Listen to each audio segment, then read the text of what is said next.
My opening statement is I call this press conference myself, which I don't very often do. But there seems to be some frustration out in the world, which is an understatement, but even including basketball and where things are and what's going on. And I just wanted to set the record straight on as much as I can set the record straight. Always understanding you have a job to do and I have a job to do. And also telling you that for most of you, I appreciate how you've handled things. And for some of you, I don't appreciate how you've handled things. I realize everybody has a different boss and everybody has different protocol.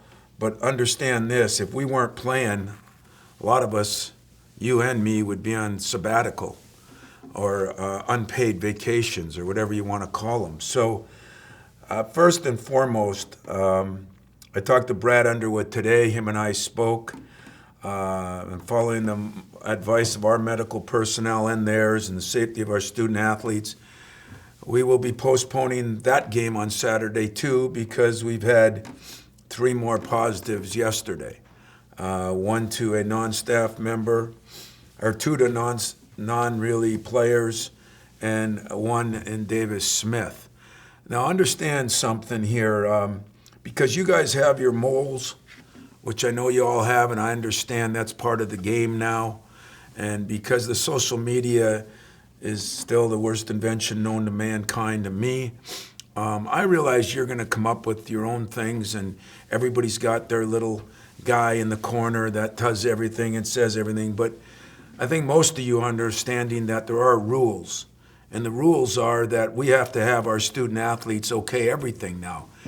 Whether you know this or not, I can't even talk to their parents about their grades without getting permission from them.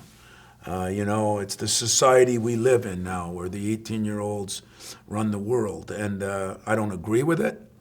I don't agree with having to get permission to talk about their grades. But in this case, I also need permission to talk to them. So what happened the other day shows the power of this virus because my guys have done an unbelievable job. And I want to make sure I state that. They want to play. They want to play. They'd play with 6 guys. Hell, we play with 4 on 5 if we could. That's what we want to do. But there's a reality of coaching right now that you got to understand. For 18 days, as I've mentioned before, I tested every day negative. All of a sudden, I tested positive. But every day that I was negative, my trainer would come up, we test down below, trainer would come up and give me the thumbs up, and I'd give him the Italian salute to say, well, of course I'm negative. I don't go anywhere. I don't do anything. Then all of a sudden, I constricted the virus, and I kind of looked at things differently like we all do. And those of you that had it, I feel for you. Those of you that will get it, I feel worse for you. And those that have had it and haven't made it through is the ultimate sacrifice, which I've had one close member of my staff's father. So I look at things a little differently, and I go to bed every night, and all I do is pray that the 8:30, 9 o'clock, 7:30, whatever time we test, comes out okay. And when you go on the road, you sit there at Northwestern, at Minnesota, and you test the day of the game, and you just hope and pray that everything's okay. It's a little different than sitting there at your rooms. You guys don't have to face a lot of this stuff, but we do. If you would have seen the disappointment in my players' eyes this morning when I told them we had to cancel another game or postpone another game, make sure I don't misrepresent what we're doing. It was a struggle. And, as I look at it, if I'm losing sleep over it, just think what some of those guys are doing, because there is a true love to play the game. So with that disappointment, there's nothing I could do but explain to them why. And for you guys, I want to explain this. If you think we're hiding something or anything like that, that would totally upset me, because I think I've been about as open as any coach or any player or even your wife or husband that has been, and I mean that over a 25-year period. It's one of the things I pride myself on, that I think you have a job to do and I have a job to do. But I understand you have a job. I understand you got a boss. I got 500,000 bosses. Every alum's a boss of mine. So I understand what it's like to have to do that. This is not a lecture. This is me finally telling you how I really feel, so you can have to listen to the next 4 minutes and then you can ask whatever questions you have. But last Wednesday, we tested at 10 o'clock in the morning. We practiced. I had a press conference at 1 or 1:30, and we practiced right after it. During the practice, Josh felt a little sick. We tested him right after. So within that 10 o'clock test in the morning till the 4 o'clock in the afternoon, he went from negative to positive. And so, I got a million things to do, but 100 every single day. Of those 100 things, letting you know which player is positive is 101th or more on my list. Because there's nothing to hide. The kid can't play. We have to tell the health department. We have to tell the Big Ten office. We have to tell everybody here. So if once in a while I go out and say something on a radio show or something because I don't even know where I am half the days, it's Groundhog Day, my apology. If your boss can't handle that, tell him to call me. Because I'm sick of everybody hiding behind their bosses. I don't hide behind mine. So tell him to call me. I understand more than anything you guys have a job. And just about everyone I'm looking at right now has been absolutely awesome over the years. But with the protocols and the way they are, there is no protecting a player. So that isn't going to happen. We're going to be more upfront with this COVID thing than anything else we've been. So that's, rest assured, and tell your guys that you'll be covered there. But when stuff changes that rapidly, you probably knew that Josh was positive before I did with all the moles. And I accept that. I understand it. I don't even have a problem with it.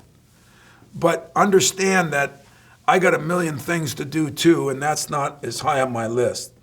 So we will continue to be as open with you as I can be. Understanding the regulations we have. As far as the next, few games or days, we will continue to daily test. We're going to continue to follow the advice of our medical personnel, who have been outstanding since day one.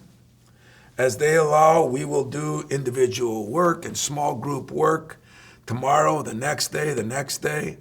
We're hoping that we can start practicing according to the protocol, because we have done some things over the last few days. We will only return to practice as a team when they tell us it's safe for our players and my staff. On my staff, I'm the only one that's had it, so I've got to worry about a lot of different people. I think the reality that we all have to live with, that's hard to live with if you haven't gone through it, is two things I'd like to tell you. Number one, the people that say it's just like the flu, tell that to DJ. Number two, the people that tell you that it's not as serious as you think because some kids get through it, that's okay until you lost a son or daughter. To let you know that this virus determines the timeline of everything.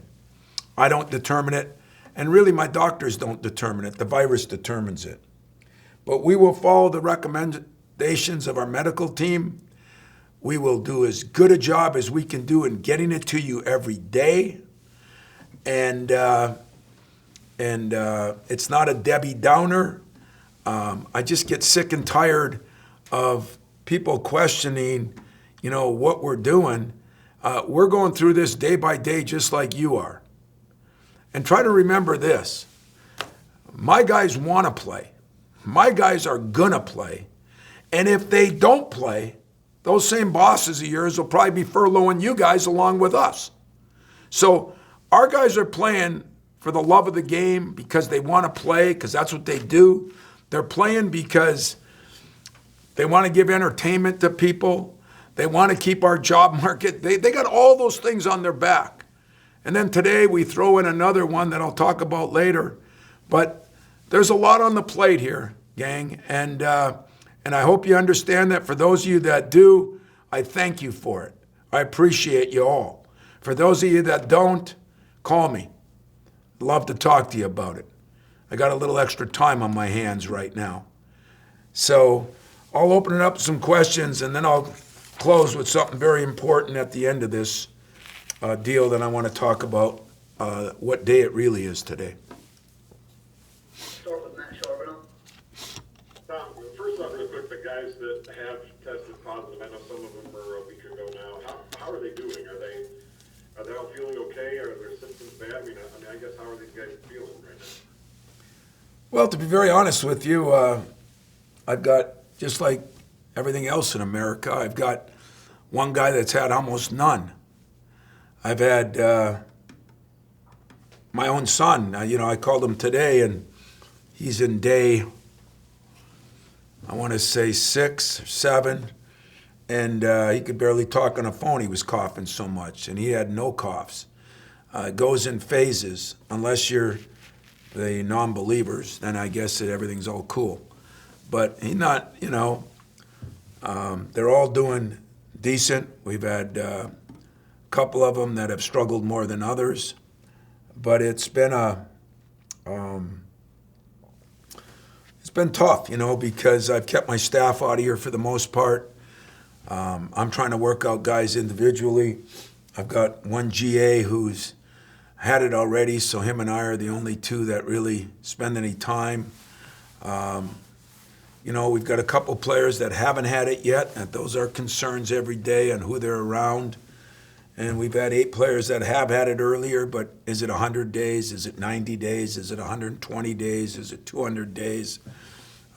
If you have the answers, please let me know, because we have no clue. So we're just kind of living day to day, making sure that they're as safe as they can be. And I'm sure Lindsay will jump on, but one of the biggest things is making sure their mental health's as good as it can be. Today, I had to ask them 3 times, you okay? And like I said, somebody can go through this or not have gone through it yet and think it's not that big a deal. I told you, I have a coach that's 76 that went through it and wasn't a big deal. I got a neighbor, 55, who's fighting for his life. There are no answers on this. And so whatever we do is going to be in the safety and well-being of our student athletes and my coaching staff, to be very honest with you. And probably somewhere around 130, 150 on the list will be who gets sick and how long he'll be out, because I got 120 things ahead of that on my to-do list.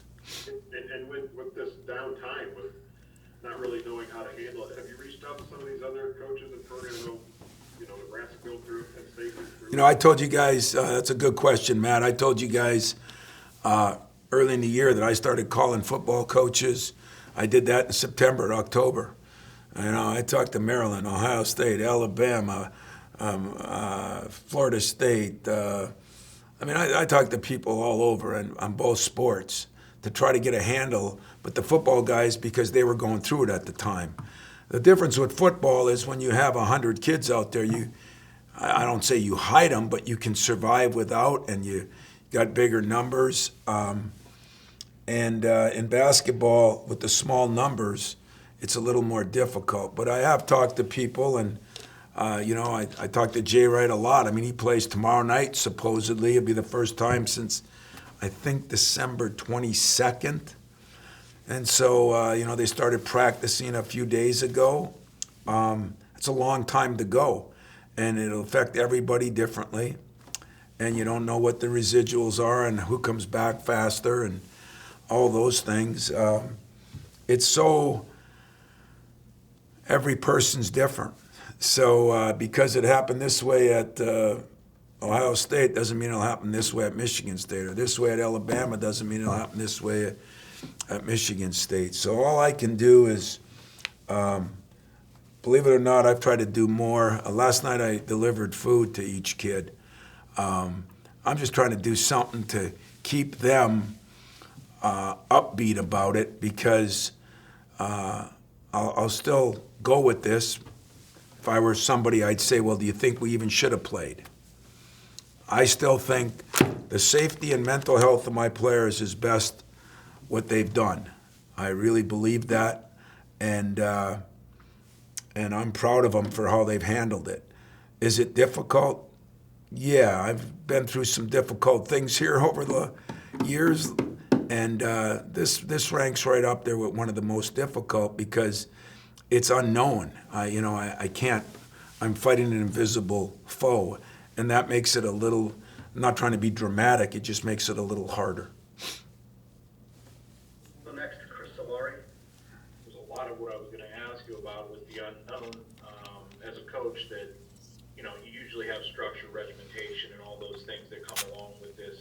I guess first of all, how do you deal with that as a coach? And secondly, as a caretaker of these kids, how? I'd imagine that's pretty tough to kind of manage at this point. Well, you just got to picture being 20 again. Those of you that are farther away from 20, it's a little harder. Those of you who are closer to 20, it's a little easier. But if you think about being 20 and have some coach tell you every night to stay in your apartment and don't talk to your friends and don't mingle with the new students that are coming back, and tell your girlfriend you're in a little time away, that's difficult. And I can't say I know how difficult, because I never went through it. But it is hard on these kids. And like I said, I'm going to say it 15 times during this little press conference. I am so proud of my guys. And even their parents. What have I done? Well, I've talked to their parents. What do? I bring them dinner. What do? I text or call most of them every night. This is never ending right now, because I am worried that sooner or later, as good as they've been, all they wanted to know today, can we get back in the gym to shoot? Can we do it if it's individual? So maybe I'll spend, with the 10 guys I can or 8 guys I can, do a little half-hour individual workout with each one of them. Those will be what'll be different. So I don't know everything, because I'm just going every day. As I said, 10 o'clock last week, everything's green, we're going. 1 o'clock, I tell you everything's good. 3 o'clock, I look like a liar. And yet I had to deal with that. And then we had to sit there and wait. We had to get them retested, because you go from the antigen testing to the brain test. And then, we got that back. We held the plane for an hour. When we got that back, we had to make the call, and like I said, I apologize on some of it, but, calling one of you to tell you just wasn't in my cards right then. I had 50,000 things to do, including calling his parents, including making sure our other players were okay, including calling Iowa. Yeah, it's different. It's different than anything I've ever been through, and I'm sure it's different than everybody else. But we're all going to go through something probably. I don't think anybody's skating through the season. And what I got to do is make sure I do as good a job as I can to keep them safe, healthy, and mentally and physically, and that we get our team as ready as we can get them. And I think personally we keep playing as long as it's as safe as it can be, because I think people need sports. I think our country needs it. I know our players do.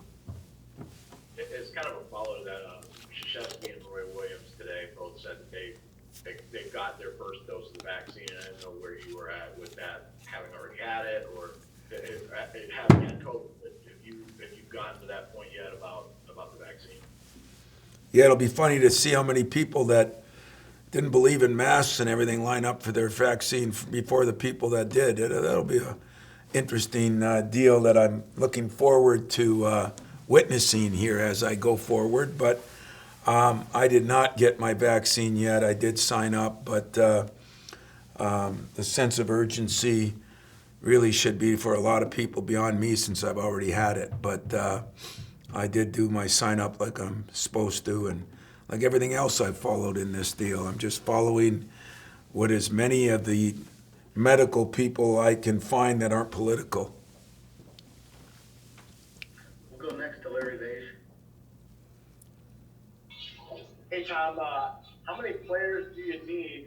You said you got 8 to 10 right now. How many do you need to play a game? I'm sorry if that's a silly question, but. Yeah, I think it is. I don't know that exactly. I mean, everything seems to be changing, but I think 7, 8 players would probably be the norm. But it also depends on who was positive when, because what we don't know, and probably the hardest thing about this, there was talked about, you could contract the disease or the virus maybe up to 3 days. Then it went to 5 days. Then it went to 7.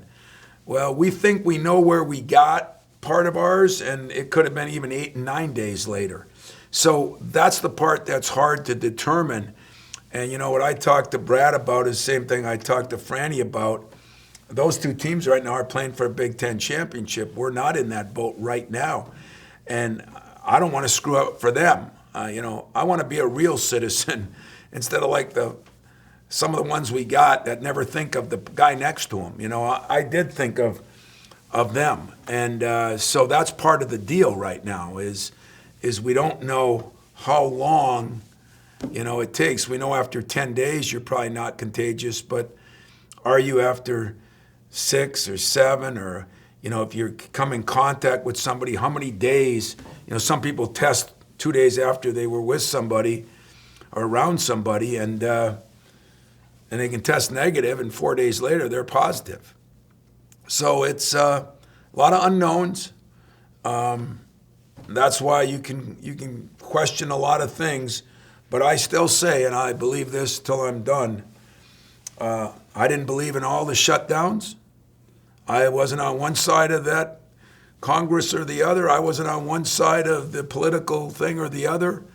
But what I believed in is if everybody would take the protocol that the real medical people said, I think we could have got through a lot of things. But rules change when people don't abide by the rules, and then we have to get drastic, and I think that's what's happened. So I don't know, Larry. I don't know exactly. I don't know if there's a true date. I think it's more on how many cases have you had in a 7-day period, and we've had, 5 or 6? Because once it hits a team, I think it has a tendency to go through, and I've told you the testing we do is not a vaccine, so don't get fooled by it.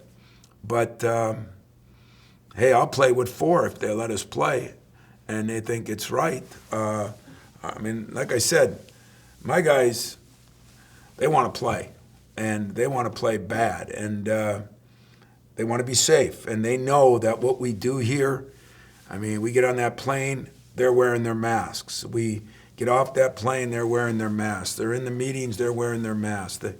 They do everything they can do. They test every day. From what I really gather, the social life has been almost non-existent, and God, I'm proud of them for that. I really am. We'll go next to Lindsey Huddleston. Hey, Tom, I don't want to get ahead of your comments about what today, the significance of today is, but from a mental toughness standpoint, Dr. King talked about the ultimate measure of a man is not where he stands in times of comfort and convenience, but where he stands in times of challenge and controversy. Talk about your players, the 3 in particular, and what you've seen from them, or your son, Maddie as a true freshman, especially Josh, who we know have carried the burden for so many times. What have you seen in them that has displayed mental toughness that's appropriate with who we're honoring today? Well, I'm going to talk about that later, but I will answer your question now because I think it's apropos. I don't think there's any question about that. You do learn most about people when they're under some stress. And that's why I came and did this press conference. You know what? I'm comfortable in my own skin. I'm comfortable in my players' skin. I'm with them side by side. I think they've handled it about as well as you can handle it.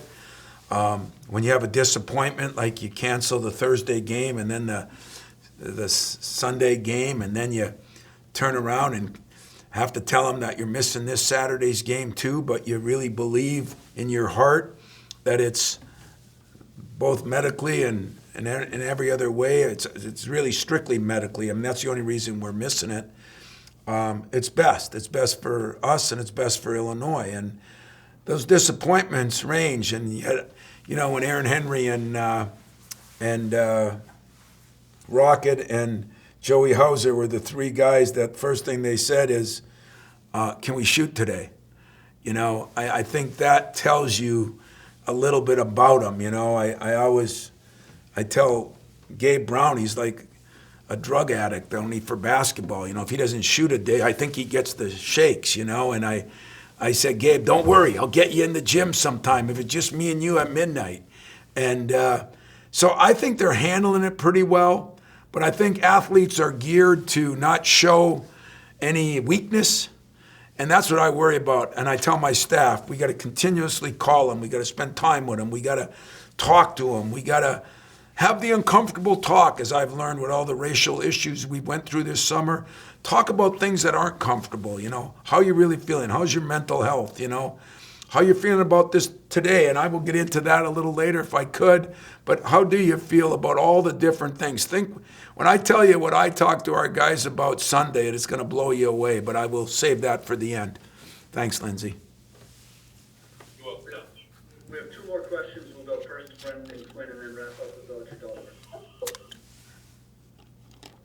I wonder, the way it's like this, whatever it's been now, 10 days have unfolded, has it at all, shaken your confidence in this season, seeing it its way across the finish line, getting in an NCAA tournament, all these things that are still well ahead for not just your team and your program, but the sport as a whole?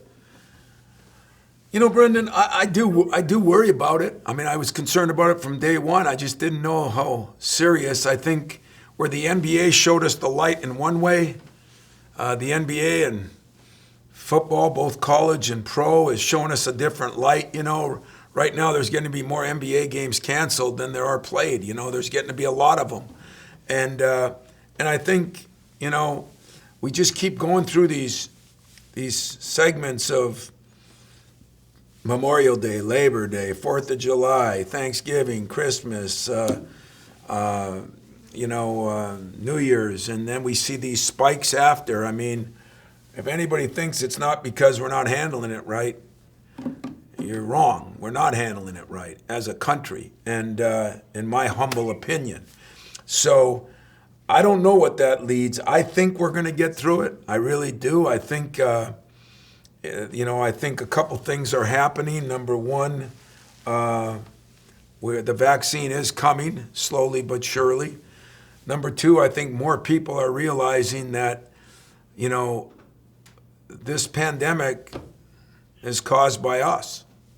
I mean, it is a virus, but how it spreads has got a lot to do with us. And the smarter we get, and to me anyway, I'm not going to speak for medical people or political people, I'm going to speak for me. I just think that if we take care of our business and do what we can do, our chances improve. Now, you remember, you're talking to a guy that's been through it himself and swears to you that I can't figure out how I got it. You're talking about my own son. You're talking about a guy like Marty, who I know what he does every day. And it does leave you to question some things. But I feel that if we continue to do what we're supposed to do, the protocol that's been set, and we can get more people around us to do the same thing, I think our chances improve a lot. And I do think we'll get through the season. And I do think we'll have a championship. And I do think we'll be playing games. I think the scariest part for me is a lot of people had it in July and August and September. September was bad because everybody came back to school at schools all around the country. And that means those people around February are going to be into day 150, and 120, 150. And whether it comes a second time, I just talked to a coach, a friend of mine, that just got it for the second time. And, that would create a whole new issue and problem for us all, but nobody knows those exact dates. And so I'm voting, Brandon, that I think we're going to make it. I think we're going to play it. We're going through a rough time right now for a week. Other schools have gone through it. We just got to do our best to make the week to 10 days, a week and 10 days, not 3 and 4 weeks like some have gone through. Thank you. Audrey Dalton. Hi, Tom. You had mentioned just a little bit ago that athletes are here not to show weakness. So when you mentioned that you've been having these conversations with their parents, what have you found out throughout all of this to help them mentally, just by having those conversations with them throughout all of this? Yeah, some are good, but sometimes, think about being 20 again. You're one of the younger ones on this group, so you can look at 20 and not be that far. Now, sometimes the last people you'll talk to is your own parents. So, you don't always tell them exactly what's going on. And I've just tried to keep it. Some parents are more paranoid than the players. And some parents, I don't think it's a big deal. You got so many different walks out there. It's scary. But for the most part, I'm just trying to, like when I talked to Josh's mom, I'm just trying to give them some encouragement and let them know. I talked to Smitty's and his wife last night, make sure they know, hey, I'm taking care of your son. I delivered him a little food. He's doing all right. Because that'd be scary if you were 1,000 miles away from your kid, and no matter what you think of this virus, good or bad. So I think that the job I got to do, Audrey, is to keep spending time with these guys and watch if there's a change in body language and in conversation, and are they getting a little down in the dumps? If I am, I got to take them upstairs, play pool with them, or I got to take them play pinball, or I got to take them on the court and shoot a little bit. Just give them something, and today we're going to try to do a couple things that we can do social distanced apart, and that's what I'm going to try to do. I don't know if I have any answers. That's one place the football people don't help you as much because they can't do that with the mass numbers they have. Where with 14, 15 guys, or now I'm down to dealing with 8 or 10, I can do that and do a little better job of that. Thank you. Okay. Questions that we have right now? Well, I did want to close on something that is important to me, especially what we've been through all summer. And let's not let all the negative news cause us to forget the importance of the day.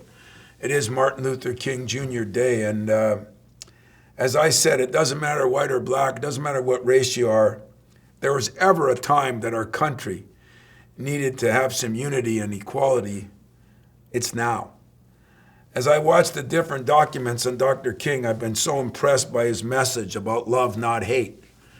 And as Lindsay stated, the things he talked about it through adversity and what you have to go through. And a lot of people do a lot of things in the world. Not many people give their lives for a cause. And that's kind of what he did. And, watching what's been happening on the news lately, I got to say it sickens me, and it makes me feel bad that a guy lost his life fighting for something that over 50 years later, I'm watching military personnel gather around our Capitol building with a fence, and it just makes me sick. And I mean sick to my stomach.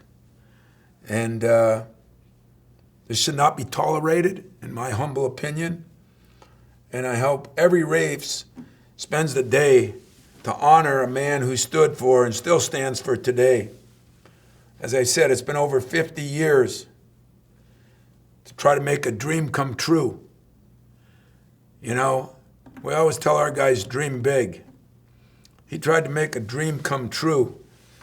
And today, we're going to spend the time in a gym with a big TV, and we're going to watch one or two of the documentaries that I've watched recently that I thought had an impact to help educate not just our white players, but our black players who really, weren't even, some of their parents were barely born that long ago, and maybe appreciate the day and hope that in our city alone, the next 3-4 days,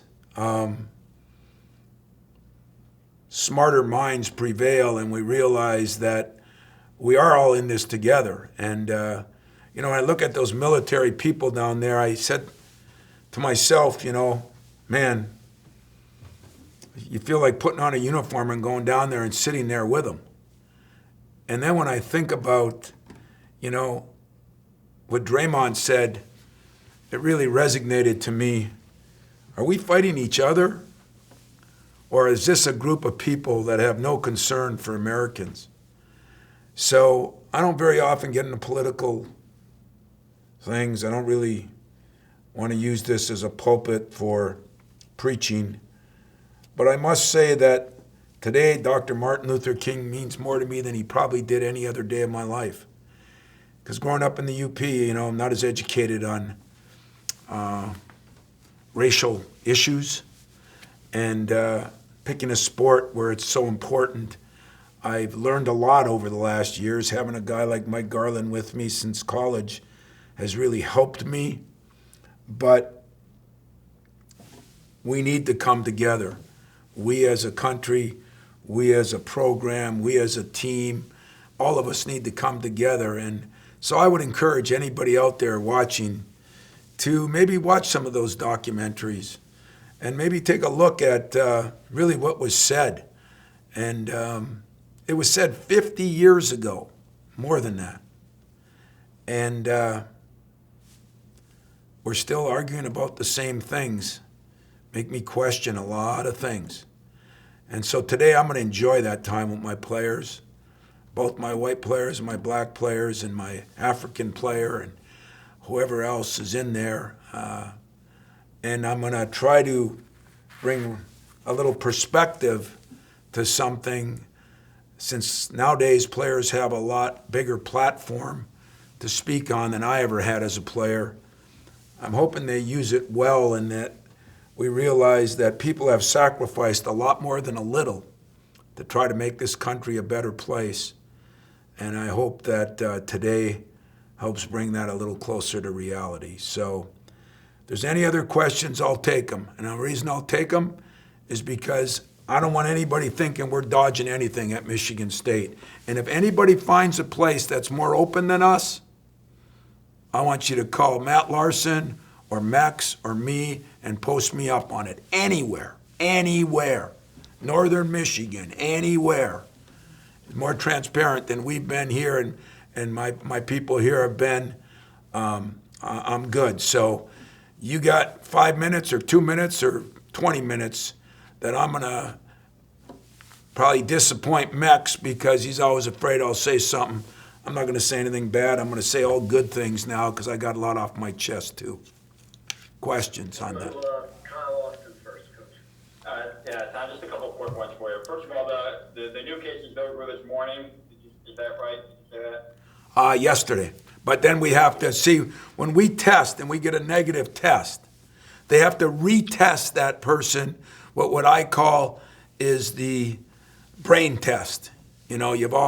Maybe you all haven't had one, where they stick the Q-tip. You haven't had one? Think how lucky you are. You're in a profession that you can stay home and you don't have to deal with people. So most of us that are out in the public eye, I've had 20 of them, and I've had antigen tests. I've had a lot of them. But when they stick that thing up your nose, it's not the most fun thing in the world.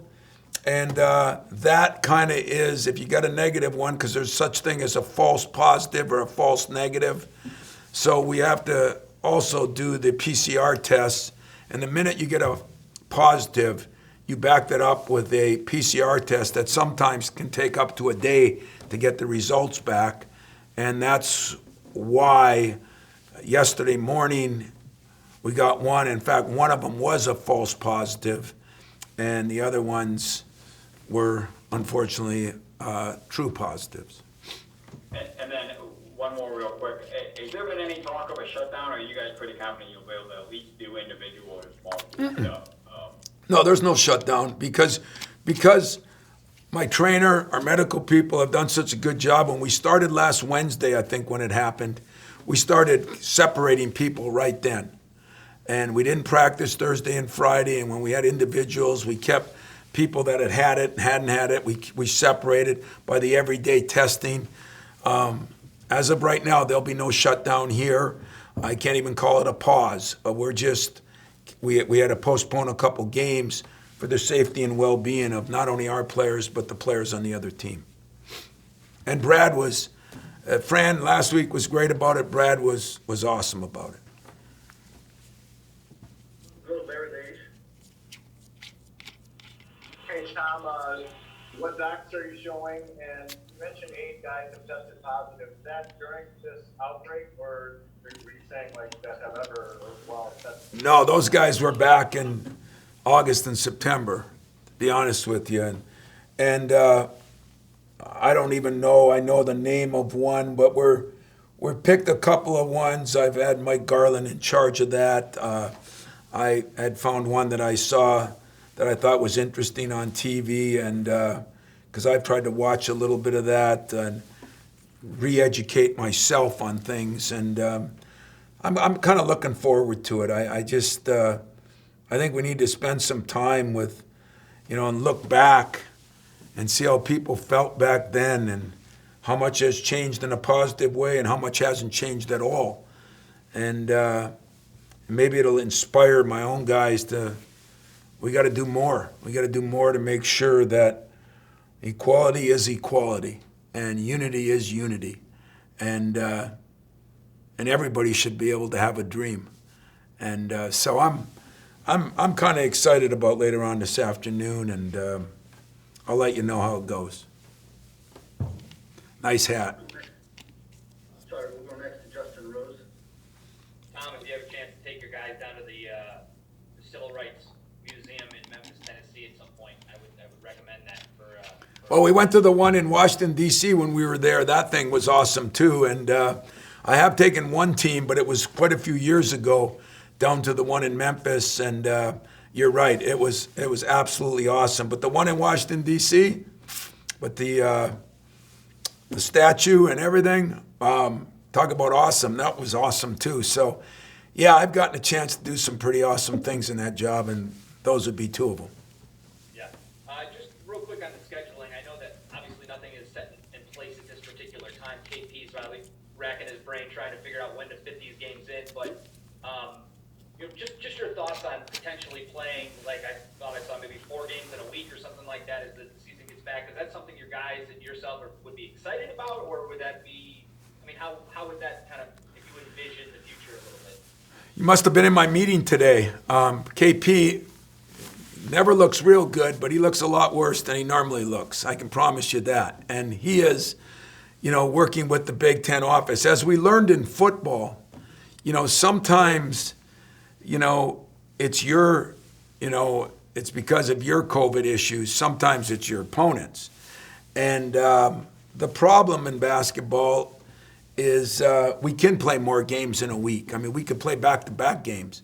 So I told my team today, I said, there's a good chance that we'll have to get 14 games in about a 32 or 3-day period, and if that is the truth, we'll be playing an NBA schedule. And I said, so even though I hate that, I know you guys love it. You won't have to listen to me. There'll be no whistle blowing in the auxiliary gym. We'll be in a hotel playing a game, flying to the next place. It'll be an NBA schedule. So I think that's the first time they laughed and cheered this morning, no Izzo and no practices, So we tried to make light of that. I did anyway, and I think it was good. Is it going to be good? It just depends what the other team's doing. We all had these breaks. The Big Ten, KP, and the people over there, Kerry, they did an incredible job. That's why we played all those games early in December. That's why we played on Christmas, so we'd have some breaks. The problem is last week and this week were 2 of our breaks. We had a 6-day and a 7-day, or a 5-day and a 7-day or something break. So from here on out, we at least have 2 or 3 games a week anyway.